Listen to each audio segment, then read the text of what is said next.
शाकिर भाई, जी साहब। मेरा सवाल ये है, जैसे कि एक दो दिन के अंदर मुबारक दिन आने वाला है, ईद उल फितर का। जी बेशक। उस दिन हमें ऐसे कौन से अमल करने चाहिए जिनसे, और कौन से ऐसे अमल ना करने चाहिए जिनसे हमें कोई परेशानी हो?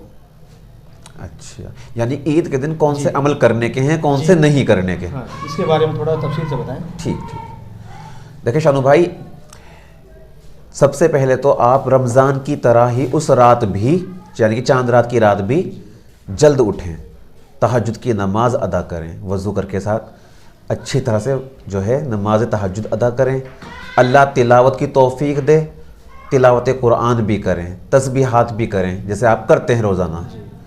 फिर उसके बाद दुआ करें कि ए अल्लाह, इस मुबारक महीने में जो आपने हमें अता किया, इसमें जो हमसे बदअमली या बेकदरी हुई है उसको माफ़ फरमा, और जो हमने नेक आमाल आपकी तौफीक से किए हैं उनको कबूल फरमा। उसके बाद आप नमाज फ़जर जो है मस्जिद में अदा करें बाजमात। ठीक है। नमाज के बाद घर पर आएँ, अच्छी तरह गुस्ल करें, नाखून तराशने हो नाखून तराशें, गैर ज़रूरी बाल साफ़ करने हो वो साफ़ करें, यानी अपनी आप को अच्छी तरह से साफ़ सुथरा करें, और गुस्ल करके अच्छे से अच्छे अंदाज में जो आपके कपड़े हैं वो पहने। नए कपड़े अल्लाह तौफीक दे तो नए कपड़े पहने, वरना अपने कपड़ों में से अच्छे कपड़े निकाल कर वो कपड़े पहने। खुशबू लगाएं, सुरमा लगाएं, यानी खूब अच्छी तरह से सज धज कर नमाज ईद उल फितर के लिए तैयार हो जाएं। ठीक है जी।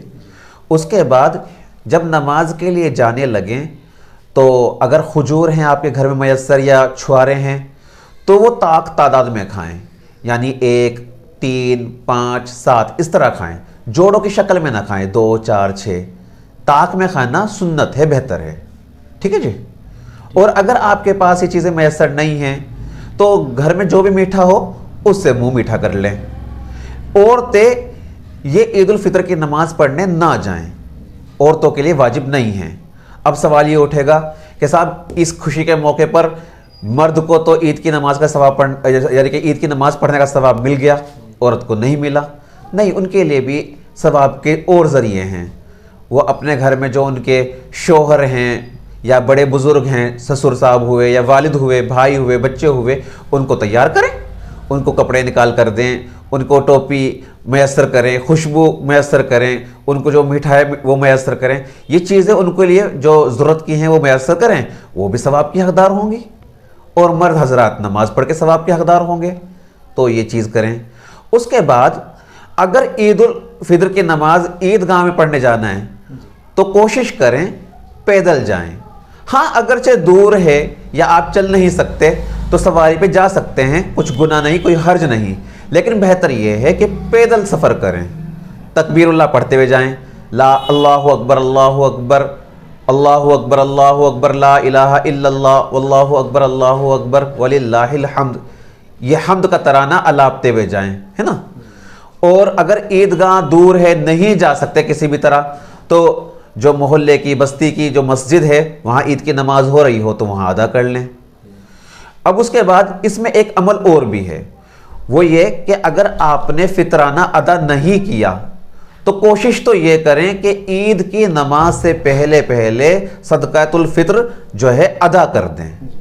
अब इसमें 4 चीज़ें हैं, खजूर, नंबर 2 छुआरे, नंबर 3 जौ, और नंबर 4 गंदुम, गेहूं।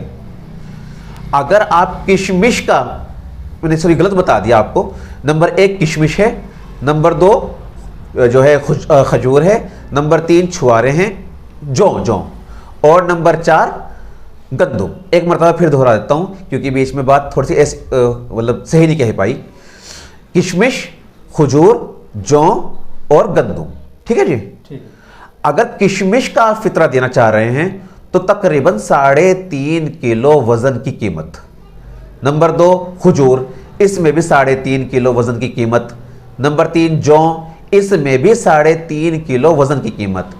लेकिन अगर गंदुम और गेहूं का, यानी कि गेहूं का देना चाह रहे हैं तो इसमें आधा कर लें, तकरीबन 1.25 किलो वजन की कीमत आपको अदा करनी है फितरे के नाम पर, और ये नमाज से पहले पहले अदा कर दें, बेहतर है। अब ईदगाह की नमाज की जब आप जाएं तो सबसे पहले इमाम साहब जो तकरीर कर रहे हैं तवज्जो के साथ सुने, उसके बाद ईद की नमाज अच्छी तरह से इमाम के साथ अदा करें, फिर दुआ इमाम कराते हैं तो दुआ में शरीक हो जाएं, दुआ नहीं करा रहे तो खुतबे जो 2 खुतबे होते हैं उनको तवज्जो के साथ सुने। उसके बाद जब वहाँ से फारिग हो जाएं तो अब आती है मुबारकबाद की बात। लोग एक दूसरे को मुबारकबाद पेश करते हैं, मुसाफा करते हैं, गले मिलते हैं, सब करें, आप भी करें, लेकिन ये सोच कर ना करें कि ये आज के दिन की सुन्नत है, सुन्नत नहीं है। ठीक है जी, खुशी में करें, कोई हर्ज नहीं है, सुन्नत अमल मान कर बिल्कुल ना करें। अब रही एक आखिरी बात, वो क्या कि भाई खुशी का इजहार, आप खुशी का इजहार करें, शौक ज़ौक से करें, कोई मसला नहीं है। अच्छे कपड़े पहने, कपड़े दोबारा तब्दील करें, कोई मसला नहीं है। अच्छे से अच्छे पकवान बनाकर खाएं, कोई मसला नहीं है। यानी अपने रिश्तेदारों में जाएं, बड़ी अच्छी बात। यतीमों का, मिस्किनों का, ज़रूरतमंदों का ख्याल रखें, उनको अपने साथ शामिल करें, बड़ी खुशी की बात। ये सारे अमल करें, अपनी खुशी को हर तरह से जाहिर करें, लेकिन ऐसा कोई ज़रिया इख्तियार ना करें जिससे अल्लाह और अल्लाह के रसूल सल्लल्लाहु अलैहि वसल्लम नाराज़ होते हों।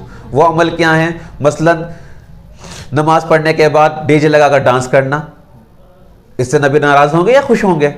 खुद अंदाज़ा कर लें, क्योंकि दिल इंसान का खुद अपने आप में एक मुफ्ती है। जब इंसान कोई गलत काम करता है ना, तो किसी मुफ्ती से या किसी आलिम से फतवा लेने की जरूरत नहीं है कि यह काम सही था या गलत था। आपके दिल से पहले फतवा आ जाता है कि आपने ये काम सही किया या गलत किया। तो बहरहाल आसान लफ्ज़ों की बात यह है, कोई ऐसा अमल ना करें जिससे नबी सल्लल्लाहु अलैहि वसल्लम की नाफरमानी होती हो और अल्लाह के हुक्मों की नाफरमानी होती हो। बाकी अपनी खुशी को हर तरह से आप जायज़ तरीके से इजहार करें, कोई मसला नहीं है। ठीक है जी।